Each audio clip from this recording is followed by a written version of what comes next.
Gelin olsa misala teredeling. Numbers, cardinal numbers and ordinal numbers.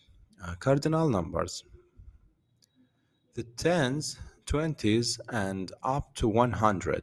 Misal üçün cardinal number sanlarda 10, 11, 12, 13, 14, 15, 16, 17, 18, 19. Üns verseniz birden 10'dan 10'a deňeç, 10'dan 10'a deňeç ütköşme boldy. 10, 11, 12. 10, 11, 12'nin okolşy birazjyk ütköşük, ondan galanlary bolsa 13'den 19'a deňeç hemmesiniň iýdine tin goşulyp gidendir. Beýdimek bilen siz 1-den 10'a deňeç ili maksimum 1-den 20'a deňeç sanlaryň dogry İnglisçe aýdylşyny öwrenseňiz, galan sanlary aýtmak gataň zat. Galan sanlaryň iýdine şo bir goşulmalar goşulyp gitýär. Gelin olsa ordinal sanlary praktik edelim. Ordinal numbers.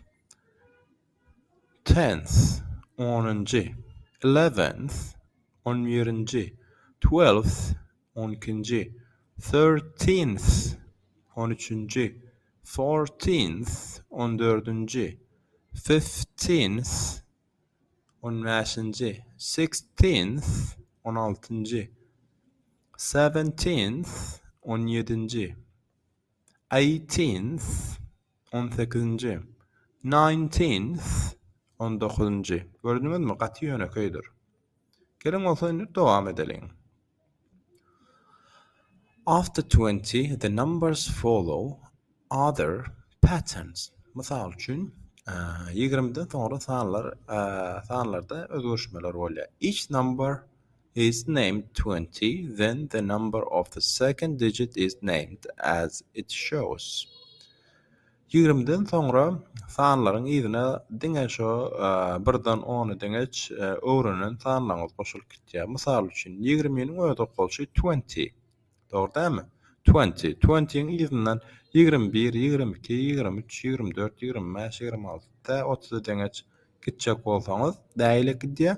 Misal üçin kardinal sanlar 20, 20, 21, 21, 22, 22, 23, 23, 24, 24, 25, 25, 26, 26, 27, 27, 28, 28. Gördüňizmi? Gataň zatdyr. Gelin bolsa indi ordinal nomerlary okalyň, ordinal sanlary. Ordinal sanlara eger soňunda birlik, ikilik, üçlük bolmasa hemmesi aýdyşmaly th bilen utarýandyr. Masal üçin 20th nolup bar. 20th ta h bilen utardy. Masal üçin 21, 21st st bilen utardy. 22nd nd bilen utardy. 23rd rd bilen utardy. 20th 20-nji, 21st 21-nji, 22nd 22-nji, 23rd 23-nji, 24th 24-nji, 25th 25-nji, 26th 26-njy, 27th 27-nji, 28th 28-nji. Dowam edýäs. This pattern in the 20s continues for each set of 10. So again for 31st, 30, 31, 32, 33, 34, 35, 36, 37, 38, 39 and again for. Misal üçün İngiliz dilinde sanlarda şeýle bir ansat öwrenmek ýoly ba. Ilk bilen 1-den 10-a deňeş sany öwrenýäňiz, soňra 10-dan 20-a deňeş sany öwrenýäňiz, soňra 10-lyk sanlary öwrenýäňiz. Mysal üçin 10, 20, 10, 10, 20, 20, 30, 30, 40, 40, 50, 50, 60, 60, 70, 70, 80, 80, 90, 1000, 100, 100. Mysal üçin 20-den 80'e 20'den 90'a deňeş üns beren bolsaňyz ty TT goşulyp gidendir. Mysal üçin 20'den 90'a deňeç sanlary ýatlamak hem aňsatdyr.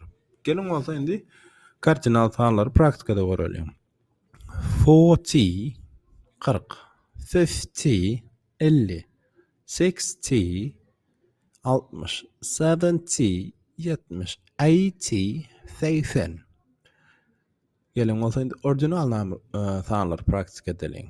40th, 40-njy, 50th, 50-njy, 60th, 60-njy, 70th, 70-njy, 80th, 80-njy. Dowam edýäs. 100, 100, 100, 100. 100th, th bilen otursa 100th, 100-nji bolýar. When we reach 100, a new set of rules is applied when naming the numbers. 100'den sonra sanlary okulçynyň aýdylşynyň täze sistemasy gelýändir 100'den sonra. Gelin bolsa praktikada görelim. Mysal üçin, this very easy, just follow these rules. Muny öwrenmek gat ansat şu aýdýan zatlarmy gowy diňleseňiz. When naming the number past 100, pronounce 100 and the number after. Mysal üçin 100'den soň sanlaryň aýdylşy 100 we 1. Mysal üçin 100 and 1. 100 and 1. 100 we 1. İngiliz dilinde aýdylşy.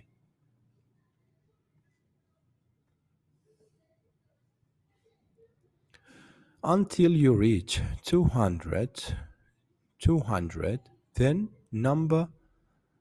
the name numbers 200 and this continues until 1000.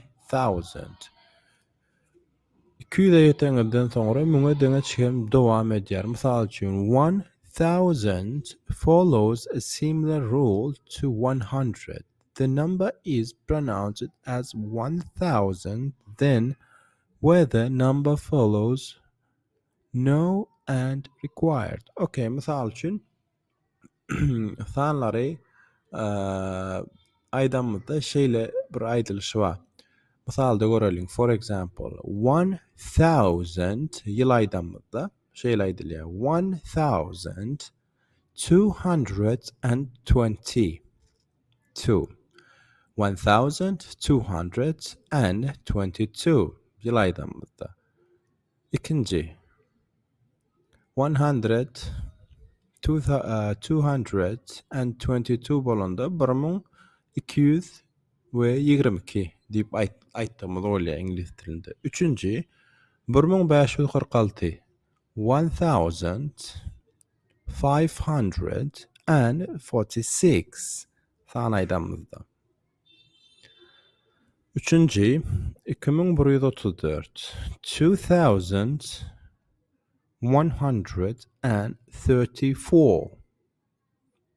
Görüşmüzde ýalgat ansatdyr. Ýöne biz elde ili ýatdan birine sanlar sanap beremizde ýöneköý görnüşde gidýäs. 1, 2, 3, 4, 5, 6, 7, 8, 9, 10 şeýle görnüşde gidýändir. Sanlar sanamyzda. Ansat görnüşinde. And goşulmasy haçan goşýar? Eýýän biz müňlük sanlara ýetemizde and goşýandyr. Ýa-da 100'den ýokary geçemizde and goşup bilersiz. Mysal üçin 101 diýjek bolsak 101, 102, 102 şeýlerek görnüşdi. Şonluk bilen biz 8-nji sapamyzy diýýäs. Gadyrdan dostlar we doganlar, ýadyňyzdan çykarmaň, her bir okan zadyňyzy deptere ýazyp we gaýtadan daşaňyzdan özüňiz şonu praktika etmeňizi ýadyňyzdan çykarmaň. Ýene de bir öwrenmeň gowy bir nemesi bar, görnüşi bar. Siz goýan zadyňyzy okudyňyz, öwrendiňiz, şo zady deptere ýazanyňyzdan soňra öz telefonuňyzyň kamerasyny açyp özüňiz video düşüriň. Mysal üçin kitabyňyzy ili note depteriňizi açyp okaň we özüňiz video düşüriň. Şo videoňyzy görüň. Her gezek, her gün etseňiz, öwrenýän zadyňyzy şöýdip praktika edip, hasta wagtdan özüňizde ösüş bolar. Sebäbi videonu göreňizde näme ýalňyşlyk edeniňizi özüňiz düşünýäňiz we eden ýalňyşlygyňyzy indiki videoda düzeltmäge synaşýaňyz. Şonluk bilen sapamyz diýýär. Biz Instagramda, Facebookda, Telegramda ýazarlama ýatdan çykarmaň we eger başarsaňyz kiçiräkden haýyst öz storyňyzda biziň soňky postumyzy paýlaşyň, bizi tag ediňde. Minnettar, sag boluň, saglyňyz, saglykda görüşeliň. Hemme goodbye. See you in next lesson.